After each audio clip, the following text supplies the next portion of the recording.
آج ہم بات کریں گے جادو کی۔ کیا جادو واقعی ہوتا ہے؟ کیا قرآن اس کی تصدیق کرتا ہے؟ اور کیا کبھی نبی کریم صلی اللہ علیہ وآلہ وسلم پر جادو کیا گیا تھا؟ آئیے آج ہم اس حقیقت کو قرآن و حدیث کی روشنی میں سمجھتے ہیں۔ اللہ تعالیٰ نے قرآن مجید میں فرمایا، سورہ بقرہ میں جادو کا ذکر موجود ہے، جہاں بابل میں ہاروت و ماروت کا واقعہ بیان کیا گیا ہے۔ یہ اس بات کی دلیل ہے کہ جادو کا وجود ہے، مگر یہ بھی واضح ہے کہ جادو اللہ کے حکم کے بغیر اثر نہیں کرتا۔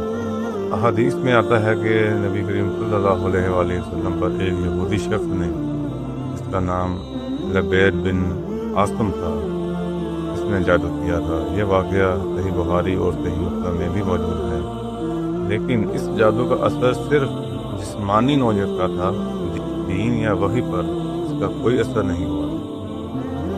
جب نبی کریم صلی اللہ علیہ وآلہ وسلم پر جادو ہوا تو اللہ تعالیٰ نے 2 عظیم صورتیں نازل فرمائیں، سورہ فلق اور سورہ ناس۔ ان صورتوں کو پڑھ کر ہی جادو کا اثر ختم ہوا۔ یہی صورتیں آج بھی معوذتین کہلاتی ہیں اور ہر مسلمان کے لیے حفاظت کا بہترین ذریعہ ہے۔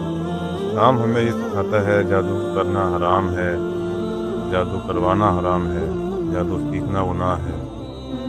اللہ پر بھروسہ رکھنا اصل طاقت ہے، قرآن کی تلاوت بہترین حفاظت ہے۔ تو یاد رکھیں، جادو کا وجود ہے، مگر اس سے زیادہ طاقتور اللہ کی حفاظت ہے۔ اپنی زندگی کو قرآن سے جوڑیں، ہر برائی سے محفوظ رہیں۔